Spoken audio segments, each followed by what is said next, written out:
Sexta-feira, você sabe, é o dia que a gente recebe um convidado especial para debater diversos temas, os principais temas da semana. E hoje a gente conversa aqui com Gino Olivares, economista-chefe da Azimuth Brasil Wealth Management e professor do INSPER, para conversar comigo, Gabriel Medina, e também com a Mariana Bruno, sobre os destaques desta semana e as projeções que temos para a economia, tanto lá fora quanto aqui. Tudo bom, professor? Como vai? Boa tarde. Boa tarde, prazer estar novamente aqui. Prazer é todo nosso, o professor Gino Olivares conversando com a gente. Vou aproveitar até o gancho da participação do Paulo Bogozzi aqui conosco, que ele falava sobre perspectivas de corte de juros, professor, porque quando a gente trata de Estados Unidos, foi uma semana marcada por indicadores econômicos que, para muitos analistas, eles reforçaram a possibilidade de, em setembro, a gente ter o início do ciclo de corte de juros do Federal Reserve. A inflação ao consumidor alimentou bastante essa expectativa na terça-feira. A inflação ao produtor trouxe uma preocupação, uma inflação mais forte do que o esperado, mas o mercado concretiza uma expectativa de um corte de juros pelo Federal Reserve. Professor, gostaria da sua análise sobre se finalmente chegou o momento para termos um ciclo mais constante de corte de juros por parte do Banco Central americano.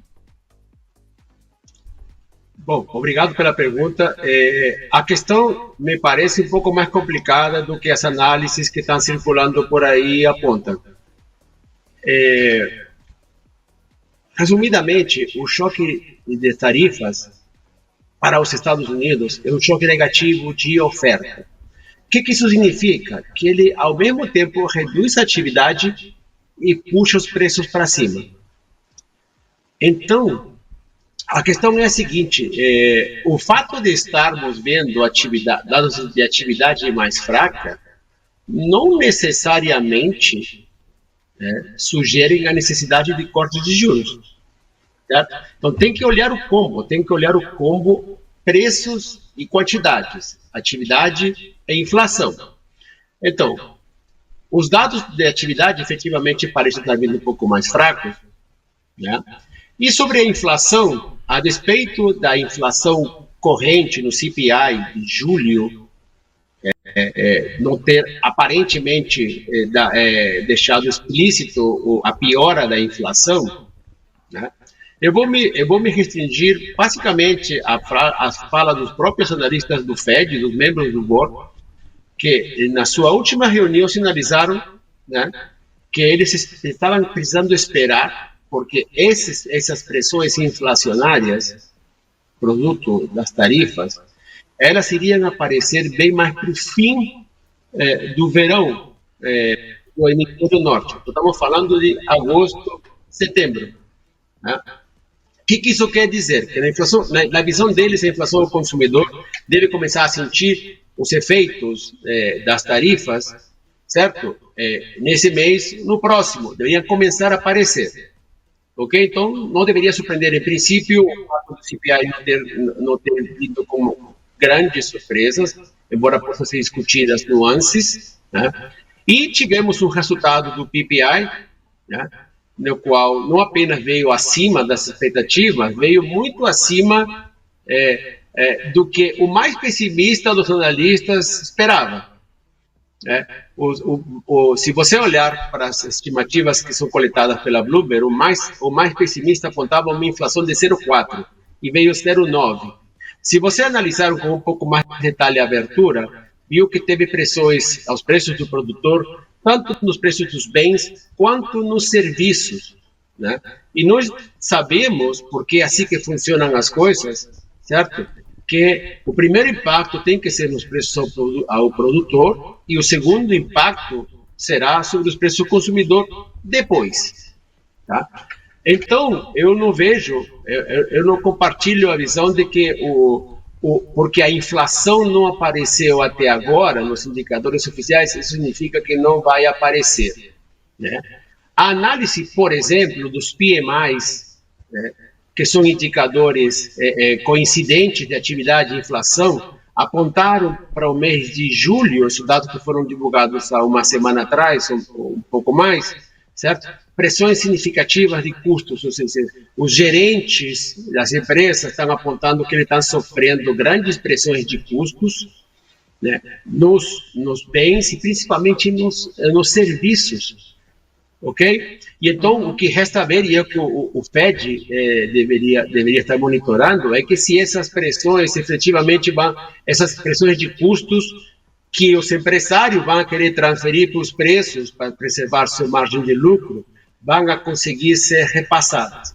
Para isso se precisa desse período, ok? Eu entendo estar apostando nos cortes, né? E para começar, já tivemos a divergência na reunião anterior, certo?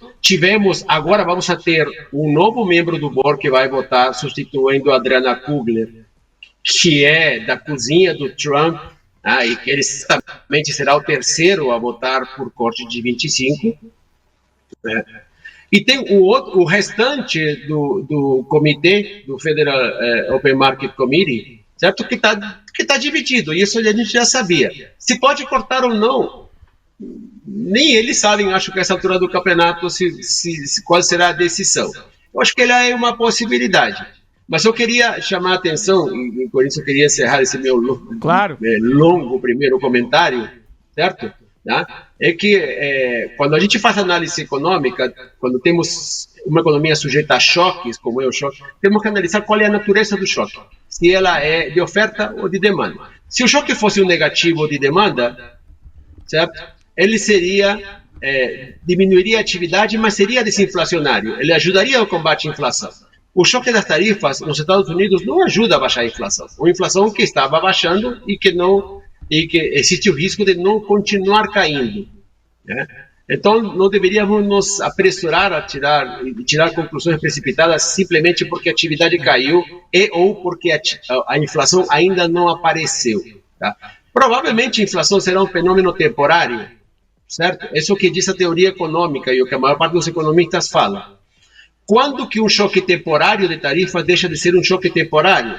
Quando a inflação corrente já está acima da meta, e nós tivemos de 2001 até recentemente a inflação americana elevada, né? E quando isso passa a contaminar as expectativas de inflação, e isso nós sabemos muito bem, certo? Então, nesse cenário, o BC, como em qualquer outro cenário, o BC ele tem que ser o último a reconhecer o avanço, tá? Então, o mercado está correto a tentar precificar cortes.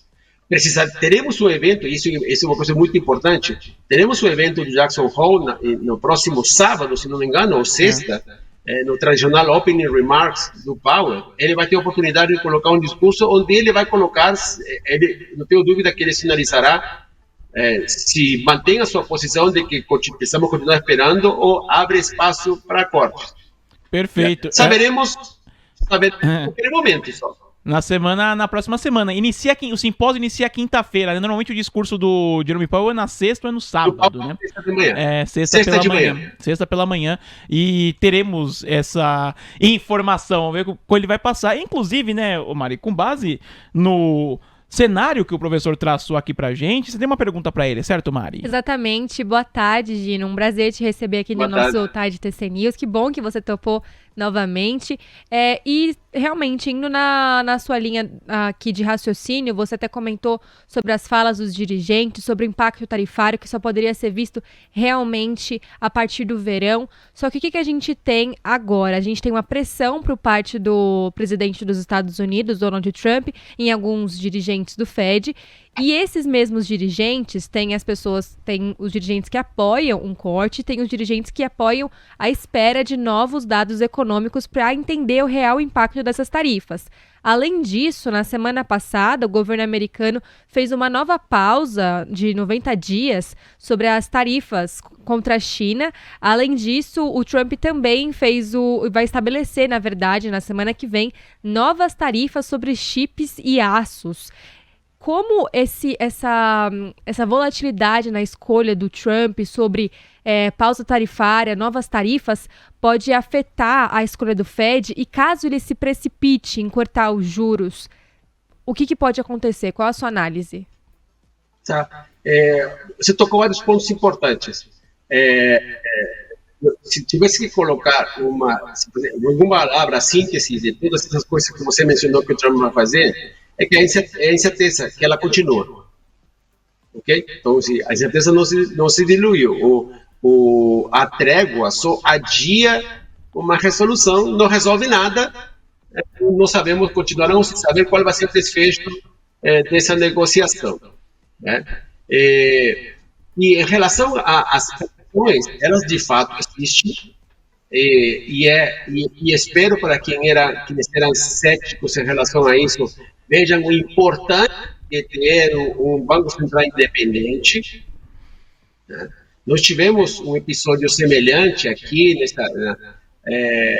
quando a presidência do Roberto Campos e todas as críticas que o presidente Lula fez, e tínhamos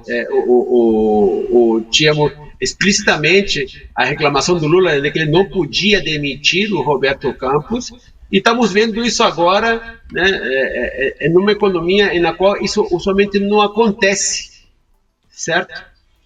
Então, essas pressões, elas até contaminam um pouco o resultado, porque eu não vou negar que existem argumentos, para eventualmente cortar em 25 que não passam pelas pressões do Trump.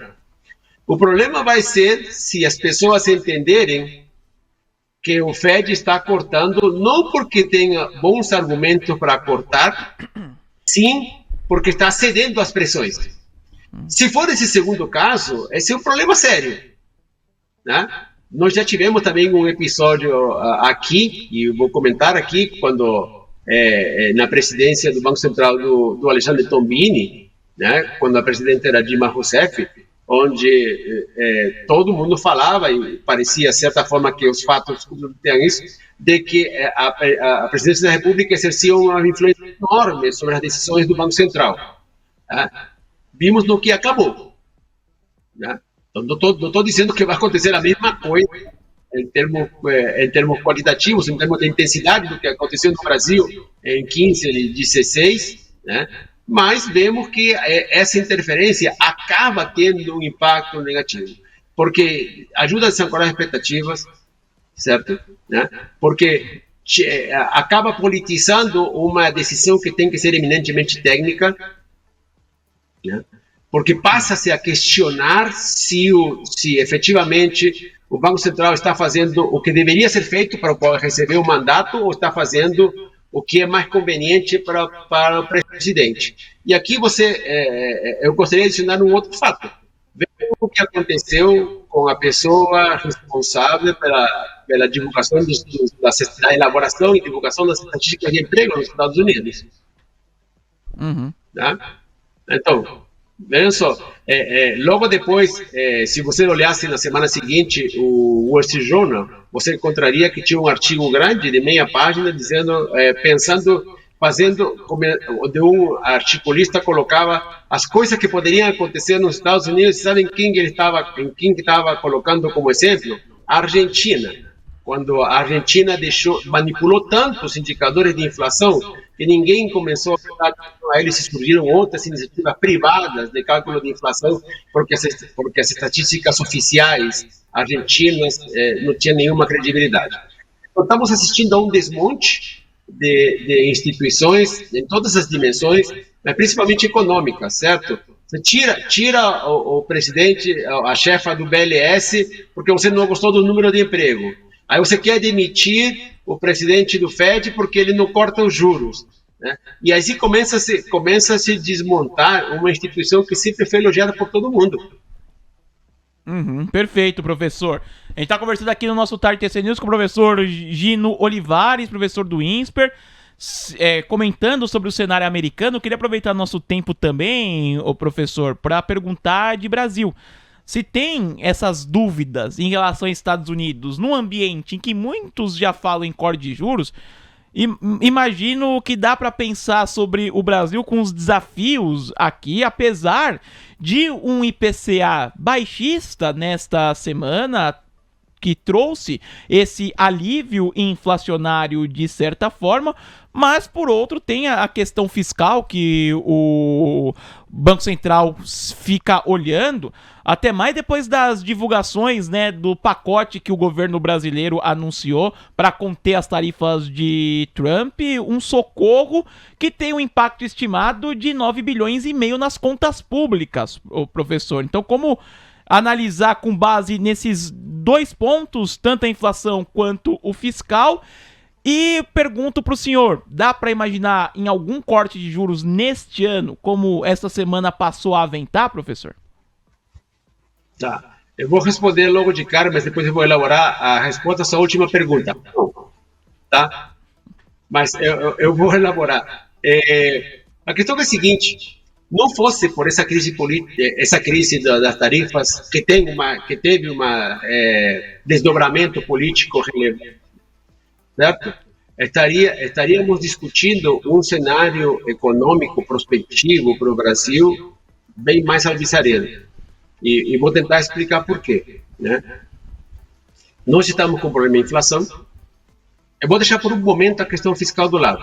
Estamos com um problema monetário, um problema de inflação. O Banco Central fez um movimento bastante agressivo em um período curto de tempo, né? Subiu a taxa a nível que não tínhamos há algum tempo. E existia uma enorme dúvida sobre se isso iria funcionar. Certo? Houve muita crítica em relação a isso.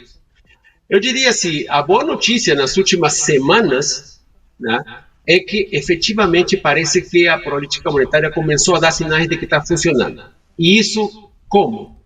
Começamos a ver indicadores de atividade desacelerando e começamos a ver indicadores de inflação desacelerando. E aí eu quero voltar à minha explicação inicial da diferença entre choque de oferta e demanda. Exato. Quando você tem um choque, quando o Banco Central sobe os juros, ele está induzindo um choque negativo de demanda. E o que significa isso? Deveríamos observar queda da atividade, como consequência da queda da atividade, a diminuição da inflação. Então, nessas últimas semanas, estamos vendo justamente isso. Estamos vendo queda da atividade, que seria um problema se não tivéssemos vendo que essa queda de atividade está vindo associada com uma queda de inflação. E isso é exatamente o que o Banco Central queria. Tá? Agora, tendo começado, certo? Então, posso colocar aqui o IPCA, né? O IPCA que vocês já mencionaram, os dados de atividade que saíram, que ainda são defasados de junho, mas dados qualitativos e setor privado mais recentes apontam que isso continuou em julho e inclusive em agosto. Você começa a ver a atividade se acelerando. E então a atividade está reagindo a isso e a inflação começa a dar sinais de arrefecimento. Né? Um sinal importante que eu queria chamar a atenção sobre o estado de inflação é que, de fato, a surpresa foi significativa. Né? Mas a boa notícia foi que não tinha você não conseguia individualizar qual foi o item, o grupo responsável por essa surpresa. Isso quer dizer o quê? Que a desinflação está se espalhando. Certo? Então, sim, quando a inflação sobe, primeiro sobem alguns itens e depois isso se generaliza. Quando a inflação começa a cair, primeiro começam a cair alguns itens ao ponto que você consegue identificar quais são esses itens, e depois quando a desinflação se começa a espalhar, é que o processo já está ganhando tração. E isso começou a aparecer na inflação de junho. Tá? E veja só da sequência dos acontecimentos. As pessoas veem a atividade mais fraca e começam a ver a inflação mais fraca. O Banco Central diz corretamente, né, que ele ainda não decidiu se vai parar de subir os juros. Ele interrompeu o ciclo de alta, mas mesmo quando ele decretar o fim do ciclo de alta, ele vai manter os juros prolongados por tempo suficiente. O que acontece? Né?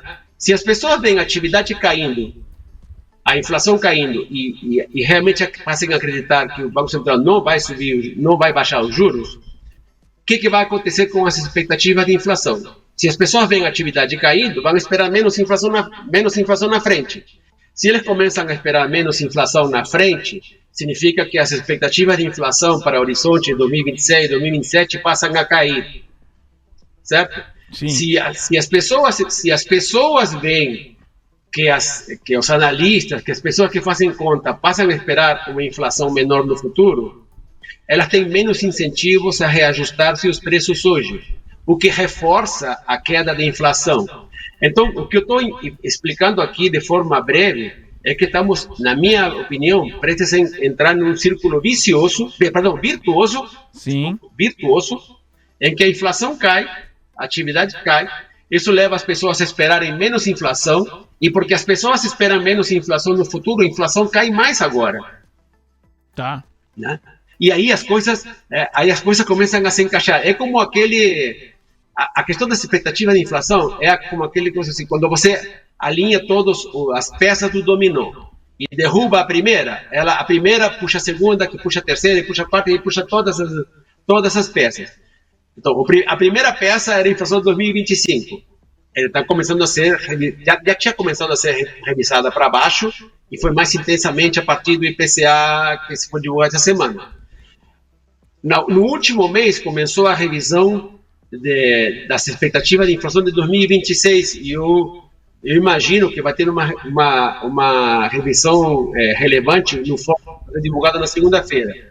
E começaram a aparecer os primeiros sinais de que as expectativas de 2027 começam a cair. Então, é uma peça puxando a outra na sequência.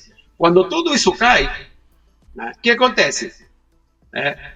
No modelo do Banco Central, por exemplo, ele utiliza como insumo as expectativas de inflação no mercado. Se as expectativas de inflação para horizontes mais longos começam a cair, ele começa a projetar inflação. E se ele começa a projetar menos inflação, ele vê que precisa de ter parado por menos tempo. Está vendo como que as coisas começam a se encaixar? Esse é o cenário que eu consigo ver e que eu acho que ficaria mais claro ainda se não tivéssemos esse complicatório aí colocado pelo Trump e pela crise política exacerbada aqui que teve o Brasil nas últimas semanas. Então, a tarifa só atrapalha. A questão fiscal é uma questão estrutural. Sim. Certo? Até estão perguntando essa aqui questão existe. Se essa questão tem solução, inclusive, professor. Não, tem solução? Tem. E todo mundo sabe qual é a solução. A questão é que a classe política ainda não enxerga que os benefícios superam os custos de fazer o que precisa ser feito. Então, o diagnóstico é claro. E Brasília sabe o que tem que fazer. A questão é que acham que isso ainda custa mais do que beneficia para a classe política. No momento que a classe política achar que os benefícios ultrapassam os custos, as medidas serão implementadas. Uhum. Professor Gino. Tá? Diga. Mas se me permite, só uma última questão. A questão fiscal, eu posso concordar, e de fato concordo, que a situação fiscal não é simples, mas ela não é simples sempre, certo? E isso não evitou que nesses 25 anos do regime de metas o juro subisse e o juro caísse. Certo? A questão o que a questão fiscal afeta é em torno de qual valor, certo? A chamada taxa neutra, falando no economês. Mas isso não vai inibir a queda dos juros, certo? Obviamente, se a questão fiscal estivesse melhor, o juro vai cair mais. Mas eu não diria que a questão fiscal ela é fundamental para que os juros caiam. Os juros vão cair, mesmo com essa questão fiscal frágil. O que podemos discutir é quanto a mais poderiam cair se Brasília decidisse fazer a coisa certa em termos de política fiscal. E quando me refiro a Brasília, eu não estou dizendo que é apenas uma responsabilidade do Executivo, mas do Legislativo também. Professor Gino, quero agradecer muito a participação do senhor novamente aqui conosco no Tarde TC News. Obrigado por atender o nosso convite. Daria pra gente continuar falando, mas o nosso tempo é curto, professor. Um forte abraço, um bom fim de semana, até a próxima. Obrigado, bom final de semana para todos nós. Obrigado, Gino Olivares, professor do INSPER e economista-chefe da Azimuth Brasil Wealth Management, conversando conosco aqui no Tarde TC News.